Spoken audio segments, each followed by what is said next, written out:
बांझ औरत की कहानी इंस्पिरेशनल स्टोरी। आज रानी जल्दी उठ गई क्योंकि आज का दिन उसके लिए बहुत महत्वपूर्ण था। अकेलापन दूर करने के लिए अपने लिए जीने का एक कारण घर लेकर आ रही थी। देखा जाए तो बहुत खुश भी थी और थोड़ी सी नाराज भी थी, क्योंकि पिछले 7 साल की यादें उसे रात भर सोने नहीं देती थी और अब स्वस्थ बैठने भी नहीं देती थी। चाय का कप लेकर वह गैलरी में आकर बैठी और गुजरा हुआ कल उसके आंखों के सामने आने लगा। बेटा, तुम्हें ऐसे नहीं जाना चाहिए था। शादी होने के बाद उसे अंत तक निभाना आना चाहिए। ऐसा ही समझो कि तुम्हारा नसीब ही खराब है। कोई क्या करेगा। अगर माँ बन सकती तो बात ही अलग होती। मैं माँ नहीं बन सकती, इसमें मेरी क्या गलती है? यह सब मेरे हाथों में है। क्या माँ नहीं बन सकती मतलब मैं इंसान नहीं हूँ क्या? मेरी कोई फीलिंग्स नहीं है क्या? मिनट मिनट में मेरा अपमान करने वाले, मेरा जीना मुश्किल करने वाले लोगों के साथ में जिंदगी कैसे बताऊं? वह जो कहेंगे वह सुनना। रानी और माँ की यह सब बातें चालू थी तब पापा आए। ये देखो बेटा, मैं तो एक कपड़े की दुकान पर काम करता था। अभी उम्र हो गई है तो कोई काम भी नहीं देता है। और तुम्हारा भाई हर्षल तो परदेश में अपने गृहस्थी में मगन हो गया है। तुम कहती हो तो मैं तुम्हारे ससुराल वालों से बोलता हूँ, पर तुम अपने ससुराल वापस चली जाओ, ऐसा मुझे लगता है। नहीं पापा, कुछ भी हो जाए मैं उस घर में वापस नहीं जाऊंगी। वहां पर मुझे घुटन सी होती है। वहां मिलने वाला अपमान, बेइज्जती से मैं थक चुकी हूँ। शादी के पहले मैं मेरे पैरों पर खड़ा रहना चाहती थी, पर मेरा ग्रेजुएशन होते ही आपने मेरी शादी करवा दी।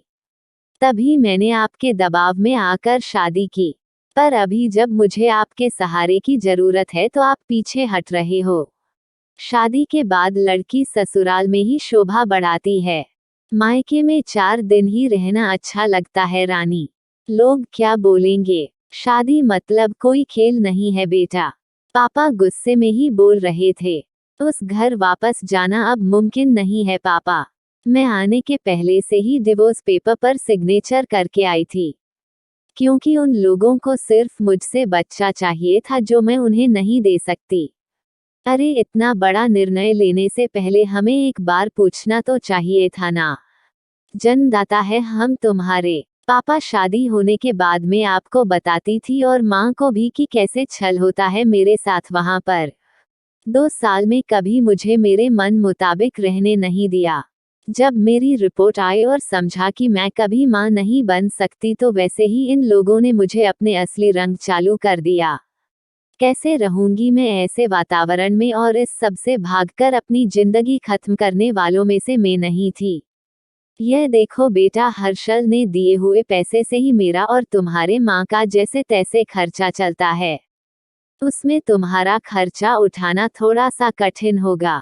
डिवोर्स पेपर पर सही करने से पहले इन सब का विचार मैंने किया था। मेरे पास के सोने के गहने लेकर मैं आई हूँ और एजुकेशन लोन निकालकर मैं 6 महीनों का एक कोर्स करने वाली हूँ, जिसकी आज मार्केट में बहुत जरूरत है। उसके बाद मुझे अच्छी कंपनी में नौकरी मिल सकती है।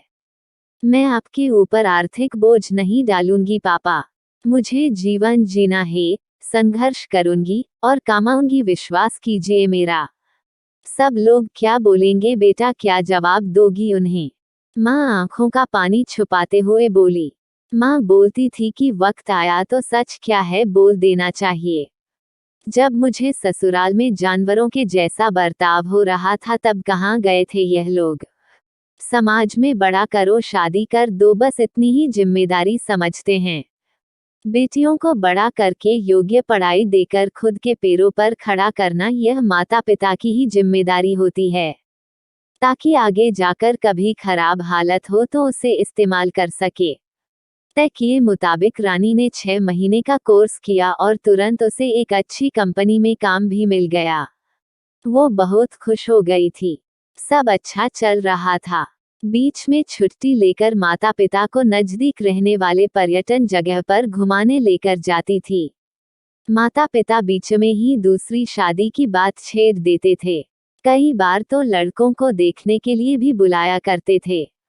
एक लड़का तो डिवोर्स हुआ था तभी उसे स्वीकारने के लिए तैयार था, पर पहली शादी ने ही इतने दुख दिए थे कि दूसरी शादी के लिए उसका मन तैयार नहीं था। ऐसा कितने दिनों तक अकेली रहोगी? जब तक हम दोनों हैं तब तक ठीक है, पर हमारे जाने के बाद तुम्हारा क्या होगा, सोचा क्या कभी? उम्र भी कितनी छोटी है तुम्हारी अभी। ऐसा उसके पापा उसे समझा रहे थे। माँ पापा, आप दोनों मेरी शादी का विचार करना बंद कर दीजिए। आप दोनों को खुश देखकर मैं खुश होती हूँ। मेरे दोस्त सहेलियां हैं ना मेरे साथ, क्यों करनी है दूसरी शादी भला? इतना आसान नहीं है बेटा, एक उम्र के बाद अकेलापन खाने के लिए दौड़ता है।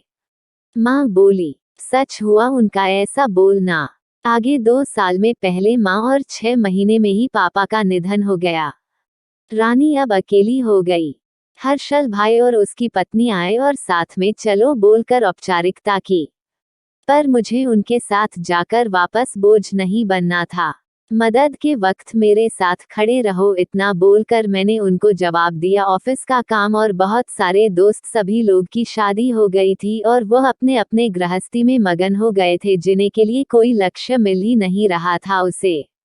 छुट्टी के दिन ऐसे ही एक मैगजीन पढ़ते समय उसे सिंगल मॉम पर एक बात पढ़ने के लिए मिली और उसे जीने का उद्देश्य मिला।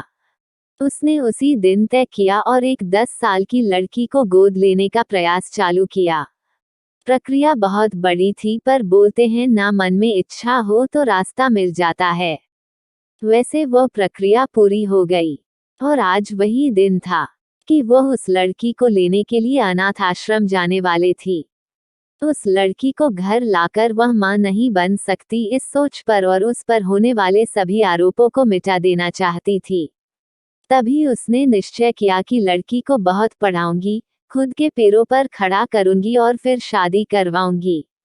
धन्यवाद। आपको यह वीडियो कैसी लगी कमेंट करके जरूर बताना। Please like and subscribe my YouTube channel. Thanks for watching.